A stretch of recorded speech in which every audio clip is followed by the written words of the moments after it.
And welcome to another episode of the Kinvestor Report, where I chat with industry experts to discuss the market, commodity stocks, and the economy. I'm your host, Arlen Hansen. This interview is not investment advice. I'm not an investment advisor, professional geologist. However, I have been investing in small cap mining stocks and kicking rocks for over 24 years. If Ken or myself has any financial interest in any companies mentioned in today's interview, it will certainly be disclosed. Please do your own due diligence. Today, I'm joined once again by Jeff Clark, the founder of goldadvisor.com, frequent speaker at conferences across North America. He's an accomplished analyst, author, and recognized expert in precious metals, a longtime investor with a passion for writing, and released Pay Dirt in 2023, a book on how to spot promising mining stocks. Jeff and I have got to know each other pretty well the last couple of years. He's always good to talk to. He's got his pulse on the markets. Jeff, thank you so much for joining me again on the show. How you doing? I'm doing great, Arlen. Thanks for having me back. This is a great time to be talking too. Well, a big part of our mining cycle is exploration season, right? And it's been a huge exploration season. Money's been finally been raised to start looking at these projects. And Yeah. so, yeah, I'm sure we're going to start seeing results out from numerous companies over the next kind of coming months. And I'd love to get your take on some of those names too, maybe a little later on. But hey, let's just chat about gold and where we are right now and what you think. It's had a crazy run. What's your prediction over the next 12 months here? It's interesting you and I are talking today because the Fed came out at Jackson Hole and Powell said, "Hey, oh, the economic conditions may warrant a change in policy, which would mean a rate cut." And gold and everything else and gold stocks are jumping. So I think that's the future. And gold historically has risen during rate cutting cycles. So regardless of what anyone thinks about inflation or what the Fed do or any of that, if they start cutting rates, gold is probably going to go into another bullish leg upward. And that's only one of many reasons gold Yeah. could rise. So we're in a highly vulnerable, systemic, structural problem with our financial system. So, until the financial system is more stable and sound, you got to be bullish on gold. You got to at least be holding gold. And are you a more physical guy? Like, do you like to stack your physical gold, or you still looking at the producers, explorers, or where in the food ladder are you looking? Well, both, but holding physical gold is different than investing in a mining stock. Physical gold, you own it, it's in your possession. You can sell it anytime you have a personal emergency or there's an economic emergency or whatever. It's money. Hmm. That's very different than investing in any mining stock, even a big stable producer, because then you're betting on that company. And the gold that they're producing, you don't own any of it, you don't have any title to it. So you're speculating on, in my opinion, the management team, those projects, the jurisdiction, all of that. So those are two very different investments. I own both. And of course, I love speculating in juniors. That's my playground. So that's where I spend a lot of my time. Right on. So yeah, speaking of that, exploration spending is picking up again, which we've talked, and we talked about getting to know management, the projects and jurisdiction. Like, what's the most important kind of key aspect there you're looking at? It's true, Arlen. That's a great point that financings have picked up. The number of financings have picked up, but what's really picked up is how much money is pouring into those private placements, some of which I've been trying to participate in. Uh, and that's really a bullish signal that the fund manager and institutional crowd is bullish again uh, uh, in this market, in the junior sector. Doesn't mean they're going to be absolutely correct about any particular investment, but it does tell you that they're very bullish on the sector in general. I mean, the financings have jumped from a company that could barely raise 1 million last year this time to raising 5 million this year, and then whoops, it goes over subscribed to 6 million. I mean, the dollars coming in increases liquidity, but it also is a very strong signal that they're bullish on this sector. So, um, what was the rest of your question? I Yeah, got no, off no, track no, there. no, no. You did answer that. No, you did answer that. Say we talk about jurisdictions, right? Too as well, right? What Yeah. what jurisdictions do you think are really underappreciated or underexplored or are really exciting to be in? Well, obviously, I live 2 hours from Reno, Nevada, so I favor that. My dad was a prospector, as I think your audience knows, and we had mining claims in Nevada, Arizona, um, uh, and what's the other one? Well, California, but he kind of got chased out of California with all the regulations. So Hmm. but Nevada is consistently ranked in the top of the Fraser survey. And if anyone doesn't have that, or it's free, you can read it. It's done by mining CEOs themselves. It's very useful. It's a great starting point, the Fraser Mining Survey. The 2024 edition came out a month or so ago. Anyway, Nevada's in the top four, I believe. Quebec is up there. Saskatchewan is up there. So there's a great map right on the first page of it that shows you the ranking of all the jurisdictions in North America. So, um, Arlen, to be honest, there's opportunities elsewhere, but the political risk is higher, and I can't keep up with everything that's just here in North America. Oh, I have a hard time keeping up. So, yeah, you I'm can't. trying to focus on finding those opportunities here that are in pro mining jurisdictions. Yeah, you can't kiss all the girls, right? And so, like, to that means kind of know your backyard, know it well, because there's tons Yeah, of opportunity in our backyards. We don't have to go to some of these crazy places, that's and true. we may not know our risk. But okay, let's talk about Nevada quickly. Has that been sliding? Like, I'm sure it was probably the number one place to do exploration and mining for years, and now you say it's in the top four. Has it been sliding because of water issues? Water issues is an issue, and you want to make sure you're investing in a company that has water or can get water and has the ability to pay for the water, right? For all of that. So it is an issue. There are some projects there that don't have water and are going to have a hard time getting water.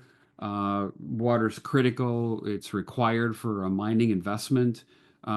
If you're investing in a junior, it's a little less critical, but if it's something you think is going to be a long-term hold, then you definitely want to make sure that they have the ability to get water. Hmm. You can't mine without water. I don't even think Yeah. you can't even drill without water, to be quite frank, right? Yeah, you need some water, but Yeah, obviously when you go into mining, that's when you need a lot more. yeah. Um, so if we talk about Nevada, what are some names kind of in the area that you're watching or that you're keen on, or if you're a shareholder, you have to disclose it. But yeah, I'd love to pick your brain on some names there. Sure, and full disclosure, I do own everything I'll mention here. Perfect. And that's One and done. We've said it all. Yeah, well, it's a criteria. Like I'm putting my own money into these, and I'm just sharing an over-the-shoulder look at what I'm personally doing. And if it's not something I would invest in, guess what? They don't get in the portfolio, either the Yeah. free or the paid one. So yes, disclosure, I own them, but that should be seen as a positive thing, not a negative Total, thing. 100%, 100%. Yeah, I wouldn't put money into a deal if management didn't have money in the deal, yeah, right, right? right. It's important, right? So, Oh, heck yeah. That's a major criteria. I talked to a CEO once, Arlen, and the pitch sounded pretty good. We're at a conference and I got to my usual set of questions. And the last one was, well, how much of your own money have you put into this thing? Oh, I haven't put anything into it. Zero. I'm like, well, what do you mean? You haven't invested in your own company? You're the CEO. No, no, I got a kid in college and blah, blah, blah. And I'm like, well, I'm sorry, I can't. Why should I invest in your company if you're not? And I left it at that. And I don't even know if the company's even around anymore. They went absolutely nowhere I'm gonna guess because probably not. the CEO had nothing at stake. Yeah, I want leadership that is at risk. That's a number one criteria for me. It's a non-starter if they're not yeah, significantly invested in their own company. yeah. So with that in mind, one is Prince Silver. This is a new company, a great new company. There was actually an Australian, what's called a JORC report that was done. It's kind of like our 43101, but it's a little different. It's more like a inferred resource, you might say, and it was done independently by a prior company. And it shows that there could be 100 million ounces of silver equivalent in this deposit. And the new CEO there, Ralph Shearing, he is like, Jeff, I really think there's more than that there. So they're just getting started drilling. Actually, I don't think they've started drilling yet, but it's coming. It'll probably take 2 rounds of drilling to prove up the resource to 43101 standards. So maybe a year from now or so, we see them come out with the resource that we think they have. But oh my gosh, what a good opportunity to get into a Nevada company that already has some de-risked nature to it, meaning this Australian report. So I Hmm. like them. Yeah, Um, this is the old Hawthorne, isn't it? sorry. This is the old Hawthorne. Like they changed their name from Hawthorne to Oh Prince. yeah, I'm Yeah, sorry. They yeah, used to be Hawthorne. Now they're Prince yeah, Silver. yeah. I looked They at this changed the deal. name because yeah, it's a that's the name of the project is Prince, so that's why they Hmm. changed their name. So They got a it is a manganese. silver equivalent resource. There's a lot of zinc there. The zinc is pretty high grade. The silver is more on the lower grade side, but there's multiple metals there. It would be an open pit, we believe, project at this time, so lower cost. So, but right now we're speculating on how much might be there. So for the next year or two, this could be a very good hold, a very interesting story that could go. Yeah, I own it, and by the way, I even invested in the private placement, so my money's where my mouth is on this one. So I'm kicking myself actually now because I met with them at the MIF and I was licking my chops. And I was like, yeah, this looks really interesting. I was really actually interested in their manganese credits on the play too. But now that I yeah. see that it's tripled and I didn't buy it, but again, you can't kiss all the girls, right? Right, exactly what you said. But I would buy that on dips though, because that's Okay. going to be a hold for a year or two, just to see if they can prove up what they think is there. So, Yeah. and I'll maybe let, more. So, yeah, any good. dip would be a good opportunity. Yeah, So, I think it's a well-structured deal, and I like the guys behind it, like Scott Gibson and those guys. They're great. oh yeah, Yeah, absolutely, yeah, yeah. awesome. All Another right. one in Nevada would be, and here for the first time, Arlen, I'm going to reveal a stock that I'm going to put in our paid letter, the paid prospector. I've Ooh. never done that before. Um, and that's because I'm heavily invested in it. The CEO is actually a good friend. He's actually in Pater in the book. Okay. He's in the acknowledgments because I could call Todd Anthony is his name and ask him any picky question and he would know the answer. So he's in the book. I trust him.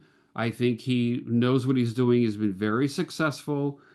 He was at First Majestic Silver. Anyway, he's the new CEO of the company called, they just changed their name to Pacifica Silver. This Pacifica is an Silver. asset in Mexico, but they have 3 silver companies already invested in them that have went into the private placement. Eric Sprott has already invested in this.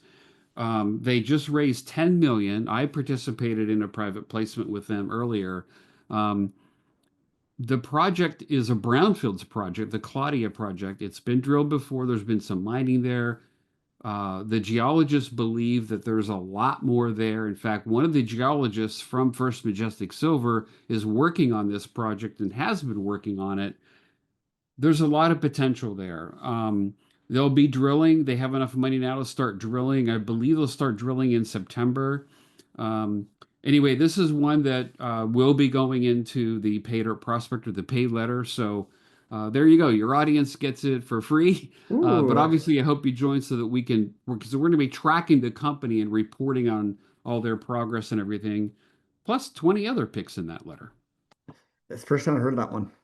That's good. I'll It's look into brand that. Yeah, new. yeah, Most yeah. people have never heard of it. So it's great. I like finding these, early stage or under 100. the radar opportunities. And I love bringing them to people like, hey, look at this. This is a brand new company that you've probably never heard of.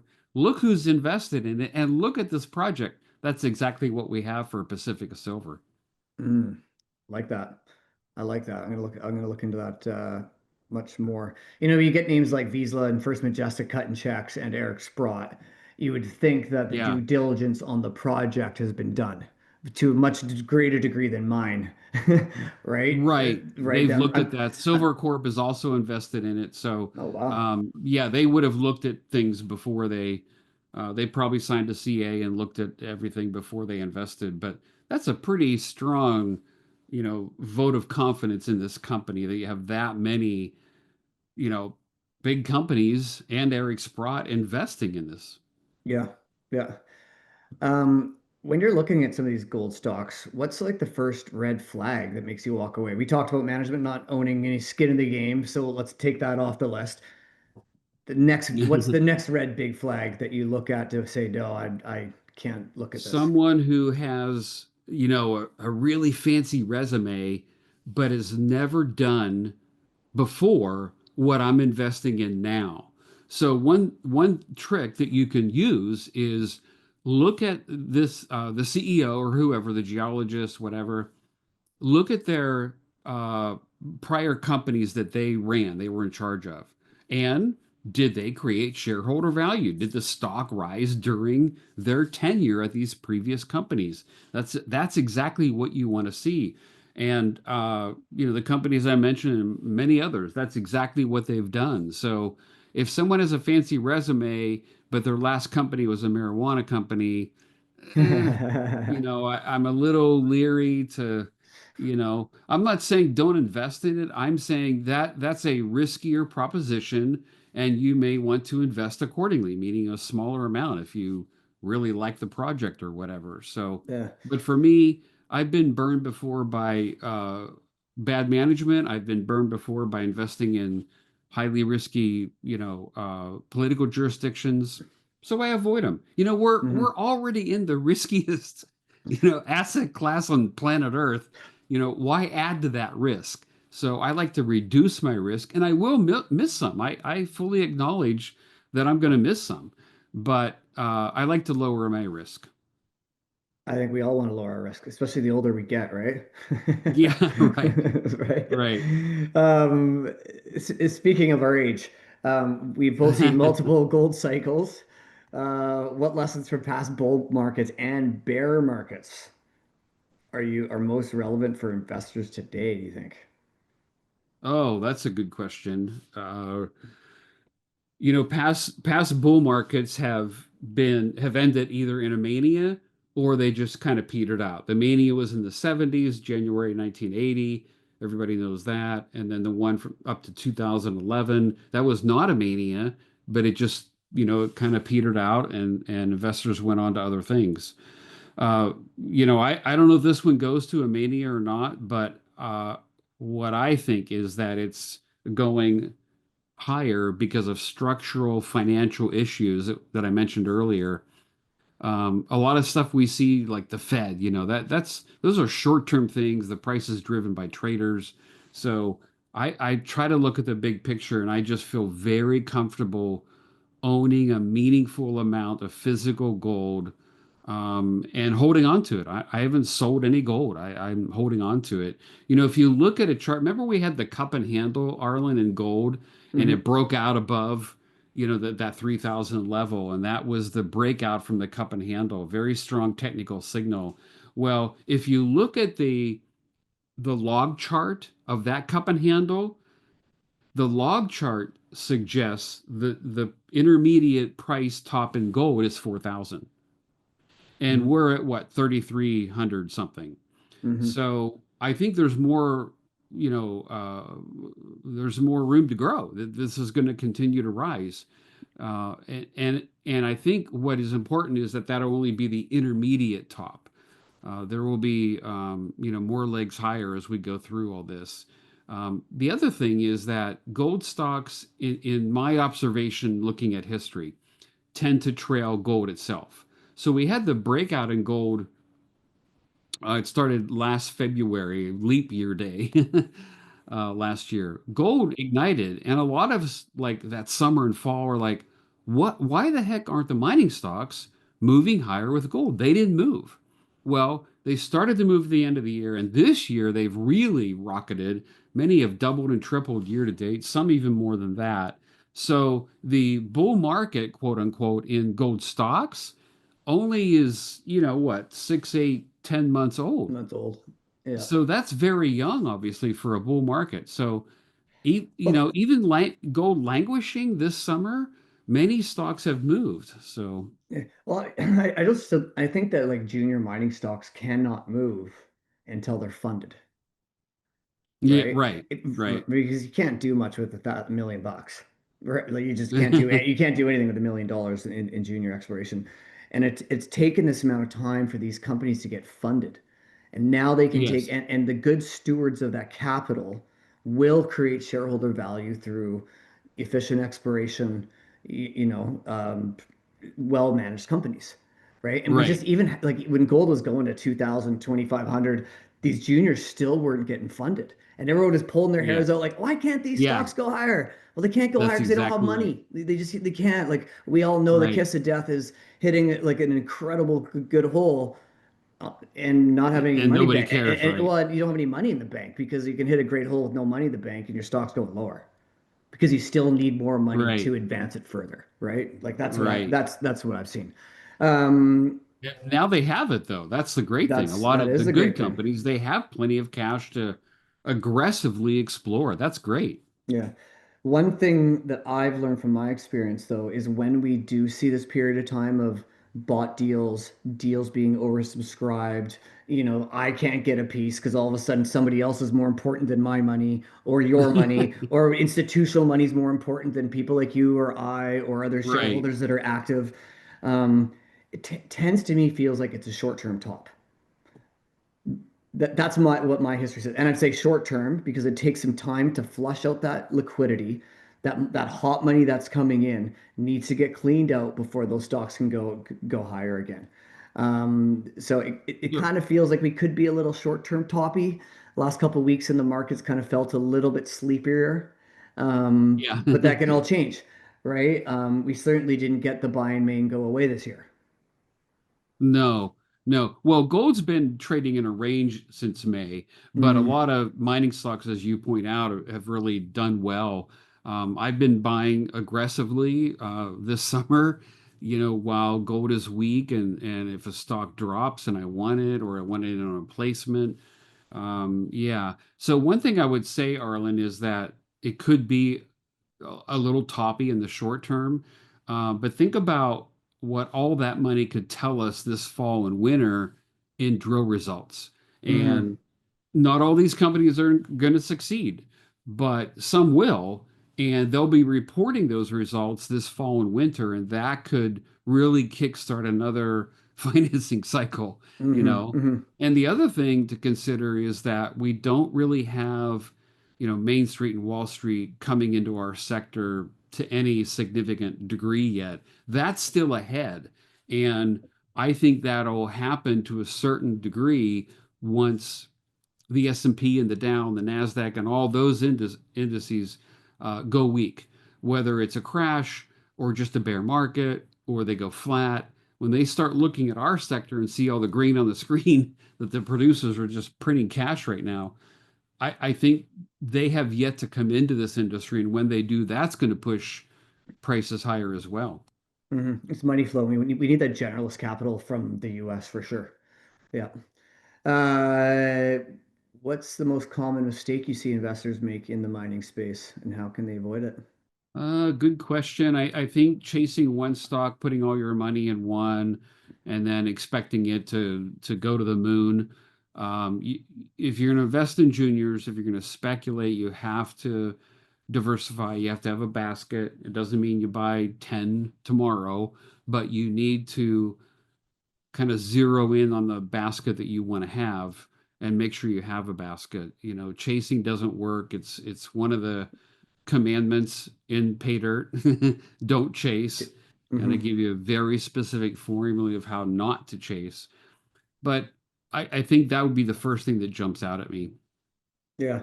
Um, I'll add another thing in there is I think a lot of the social media that's out there right now, like that wasn't really around in the last major mining bull market.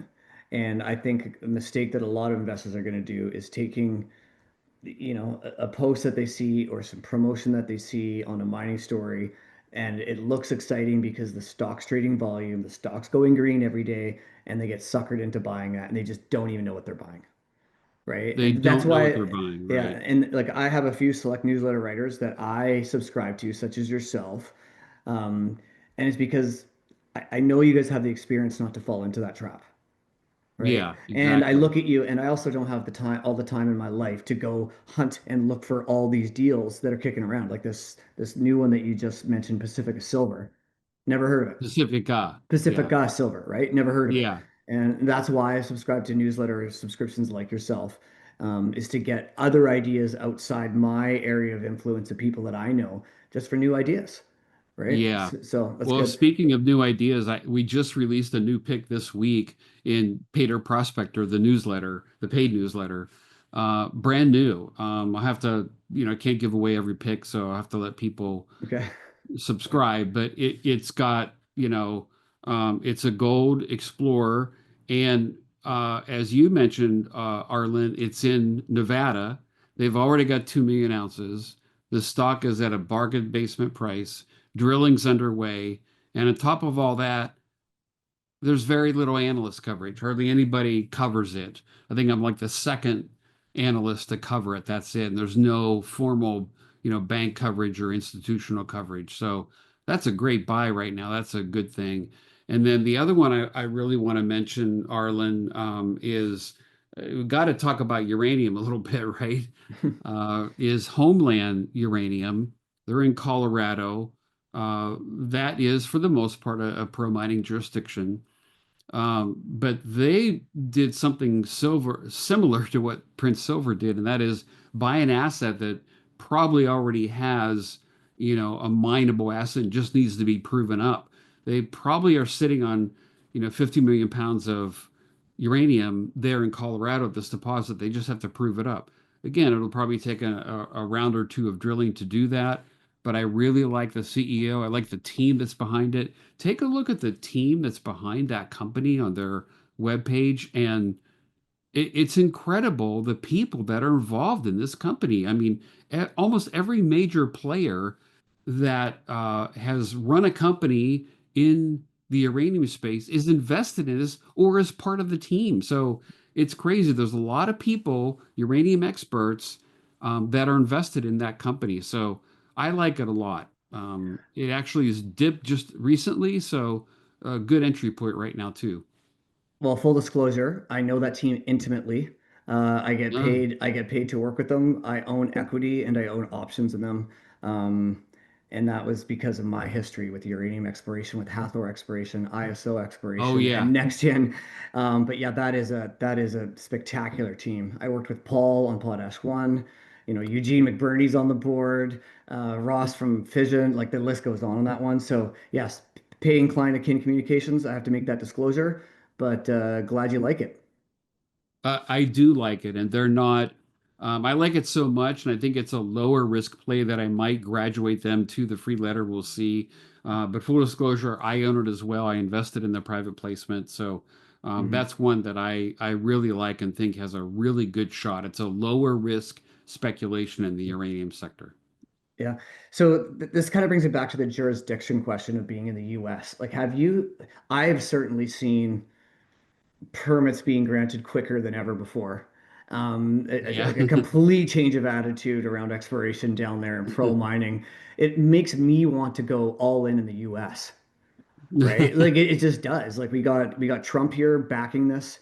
It might be more on the critical metals, met energy side of things, but with him dropping the hammer on what he wants to see happen down there, it's kind of hard Yeah. to bet against the United States. Now, there's obviously certain jurisdictions. I'm not a huge fan of California. Right. Oregon's tough, and certain jurisdictions are not as good for like uranium or et cetera. But It's hard not to go all in on the US mining right now, in my opinion. Well, I think that's true, but I think there's a spillover effect too.